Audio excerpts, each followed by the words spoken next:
Welcome back to STARR, Startling Tales about Radical Responsibility. And today's tale is about authority, liquid state, and being adaptive, meaning giving your center away.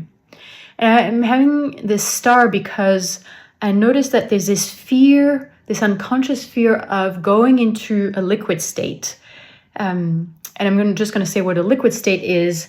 A liquid state is this interim state between when you have a solid identity, you think you know who you are, and then you go through a process, an initiation, an experience, this aha moment, this kind of revelation, in which you're becoming this other person. But between those two more solid state, there is this state where we call it a liquid state, where the rug is being pulled out of who you think you are, what you think the world is, and this part of your self-made identity, which we call box, this ego structure that you've designed, that is really only designed to survive, is falling off. And even if it's only one part that's falling off or falling apart, your whole identity, your entire box has to reorder around that shift, around that piece that's falling off. And it really, a lot of the time, can feel like the end of the world as you know it.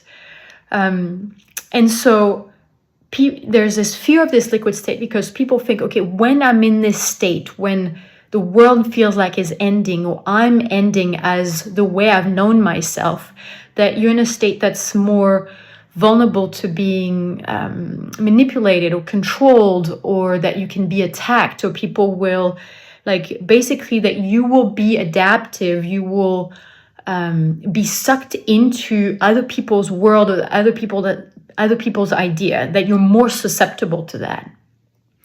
And it's sort of like you have to ask about, okay, well, what are you using as reference point to discern what is important for you, what is valuable? How do you navigate life and relationship and creation? What are those reference points?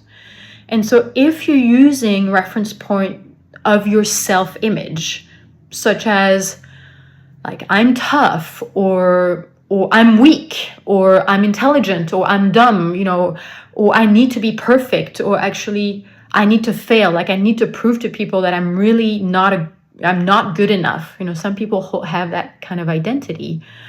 But anything that has to do with this imperative of having a position of do people like me? Do people hate me? What are the signs that I can use? How much power do I have comparing to another person, and trying to find where's your status in let's say in a hierarchy. All of that are reference point that comes from your box, this ego structure, this show of identity. And when you go into a liquid state, this is exactly what melts. So if you're using that as reference point, when you go into a liquid state, it looks like you're going crazy, because it might feel like that, because you're losing whatever you've been using to have ground. But in reality, life, the nature of the world, is groundlessness. This comes from Pema Chodron. That you actually have nothing to hold on to. Everything that's fabricated from your self-image of I am like this, or I can do this, or I cannot do this, to this is a telephone, this is a door, this is wood. All of that as stories that human beings have created to have this sense of I have something to hold on to, when in reality there is nothing to hold on to. And that's the part of this dissonance between what you've been taught as it's important to have a grip, to have it together, to know what I'm doing, to know where I'm going, to know who I am, to know what I'm talking about. This grip of crystallizing reality is at odds and is in dissonance with this possibility and opportunity to being in a liquid state. And But the thing that's missed, the thing that you may not know, is that there's something deeper in you that is alive, I would say, that functions, but not as in having it together, but is still able to be in the world, even when you're in a liquid state. And that is authority. So authority is this energetic substance that basically gives power to your being, so it's this power to choose.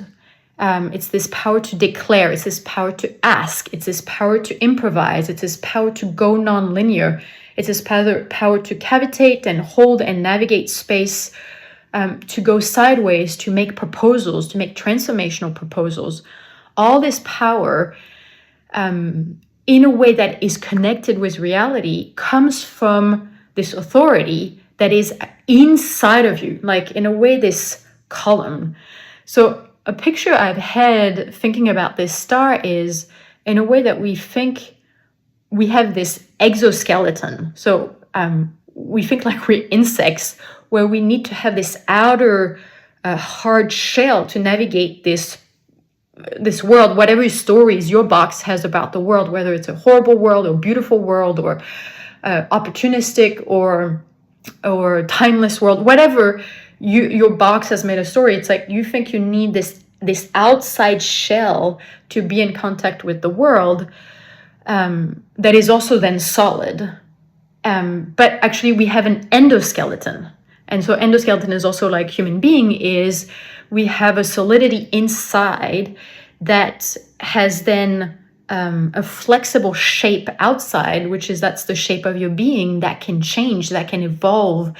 And your being actually has ecstasy to being in contact with an environment that is not solid, an environment that is malleable, that is flexible, that you can change with the power of your authority, depending on what you declare, what identity you put on, what do you choose, what do you ask, how do you, like I was saying, like all these powers of improvising and going non-linear, then you have this direct contact with the universe or the world that molds to your flexible powers. And there's this reciprocity of your own flexibility and the flexibility of the world. And that is so different from being adaptive, because being adaptive is still having this exoskeleton, this solid box of, I need to do what they want me to do. So this external authority, whether it's a person or a concept or an idea or a fantasy world, it's like, I need to have a strategy or do what other people think is appropriate for me to survive. And therefore the solidity of somebody else has the power and not my own authority. So, and that really goes, it comes in layers to build this muscle, to notice that you have authority, even if you don't have a position or like a confidence or certainty. So what we kind of encourage, or what I encourage, is to try this experiment of going crazy before you hit a big liquid state. And what I mean by going crazy is exercising your authority beyond or independently from your self-image, from your box. And that means doing experiments like choosing things that are not on the menu, like whether it's at a restaurant, but really in any place in your life. That could be the menu of relationship or the menu of creation. Like choose what doesn't exist yet and create it, or ask questions that belongs to another space and that are not linked or reasonable to the space that you're in. There's so many experiments about, in a way, going crazy, meaning exercising your authority in ways that your box does not understand, or in a way that other people don't understand, or that even your family or society doesn't understand. Because then you'll start noticing this gap between oh, I have a position, and that actually blocks me from being alive. And I have this other thing called authority. And when my position goes liquid, when I realize that my certainty or my this idea of who I thought I was collapses, I, melts, go into this liquid state, I still have power. And this power and this ability to discern and to choose and to create has nothing to do with what other people are doing, or even who is taking me, who is holding space for me to go through this liquid state. And as you build this muscle and this awareness, you might realize that there is no guidelines or blueprint about how much you should create, or what is creation, or what it is to deliver your archetypal lineage. How does that look like? Or like any of this comparison of how many hours of work you have to put, or what is self-care, or what is valuable, what are you, like all these questions that you're using other people's metrics to, judge yourself or put a standard on yourself. You realize, oh, this is all part of this exoskeleton. Like, what is it to be in a good relationship? What is a successful relationship? Or what is sex? Or like that my creations have to be big or visible, or being a woman, like what does it mean to be a woman? Is it just having a simple life, being a mom?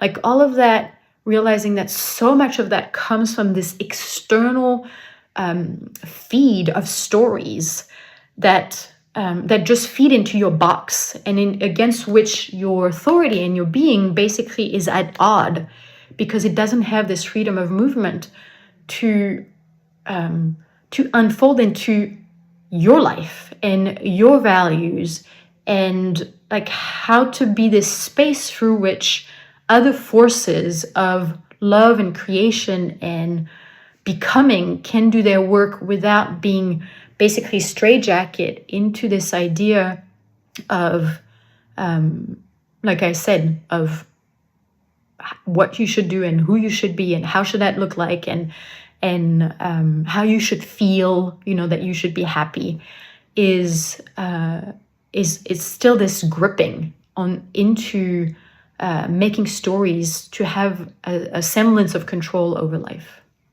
So I hope this STARR helps you to start really experimenting, to have that distinction between your positionality and your authority.